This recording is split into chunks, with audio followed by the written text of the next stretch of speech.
activists are out in numbers and have been marching to Hillbrow Police Station in Johannesburg and are currently delivering a memorandum of demands. They want the police to intervene to what they say are rising xenophobic acts influenced by Operation Dudula. Let's go to our reporter eNCA's Nqobile Madlala, who's covering that march for us. Nqobile, do we know what is in that memorandum of demands? Well, Masako, at this point, they're actually reading that memorandum, and they've gone as far as saying that Operation Dudula is also enticing violence against women and children just because they're not from South Africa. I mean, it's ongoing behind me. But I want to bring in the president of UNISA. So you have just spoken at this moment, and you said that you also feel the sentiments of the people that are here. Let me just start right straight into it. Are you against Operation Dudula? Yes, it is an organized criminal xenophobic mob that is terrorizing and harassing many working class poor migrants, and no matter how they can try to sanitize their language, the reality is that at the core is xenophobic, hateful monopolization targeted at poor migrants. And I mean, South Africans have argued, those that go with Dudula, that the issue here at heart is that there's not enough jobs for everybody. What's your sentiments on this? Well, the problem of jobs is real, but jobs have been created. I mean, the unemployment, which has reached astronomical levels of 12.5 million jobs, is the result of the failures of the policies of this government, of the ANC, to which Madlala belongs. It is the policies that have allowed foreign corporations to come under name or under pretext of investment, to plunder the local industry, to close factories, to close many, big, companies that we have. Clover is one recent example, but also there's SAB, there is Massmart situation where thousands of jobs are being lost under pretext of, as part of restructurings that are imposed by the foreign investments that, as we are speaking at the moment, Ramaphosa is invited and is holding a conference with them at Sanchen Conference Center at the present moment. Now, it is the failure of those policies that has landed us where we are with regard to unemployment, with regard to collapse in terms of public services, but also corruption and the plunder of the public service by the ANC itself.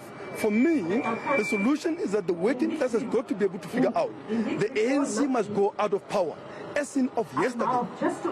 And I hear you saying that Madlala is aligned to ANC. From our understanding, he's always said that he is not aligned or affiliated with any party.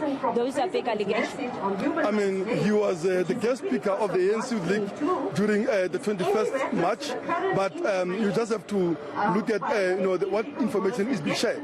But for me, that is actually very secondary.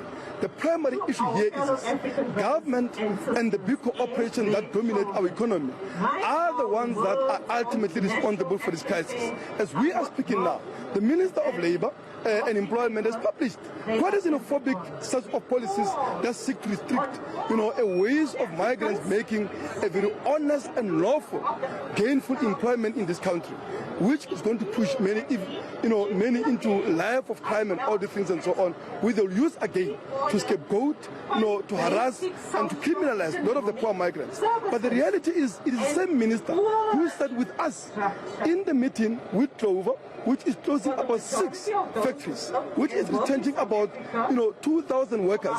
That is barely a few months after Milco, the Israeli-based consortium, came here and said they are going to invest, they are going to create jobs, and when they are failing to do that, when they are breaking and breaching the conditions of their takeover of Clover, nobody, not government, not the relevant ministries are holding them accountable for that.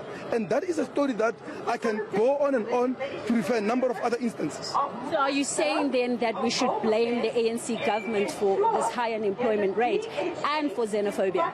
It is, but also much more directly, because the ANC in the last election, for the first time, it contested on the platform of xenophobia, and they are carrying that program. They failed to carry all the promises that they made to the working class people in this country. But if there's anything that they are implementing now, is all sorts of xenophobic policies that are taking us back to the days of apartheid. And we are saying that the working class need to respond. And for the working class to respond, we need to rebuild our movement.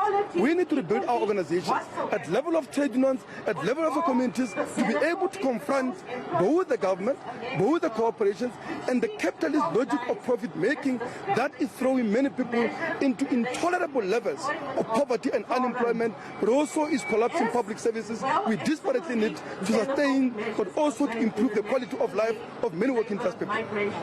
Thank you very much. Well, there you have it, Masego. They're saying that unity is the way of life, and of course the memorandum is still being read behind me. That will continue. So from here, we are marching towards the Johannesburg Central Police Station, which we understand my colleague Lindo is there, and that's where the Operation Dudula is there. There's just been an announcement now to also tell the people to not be scared and just march towards Operation Dudula. All right.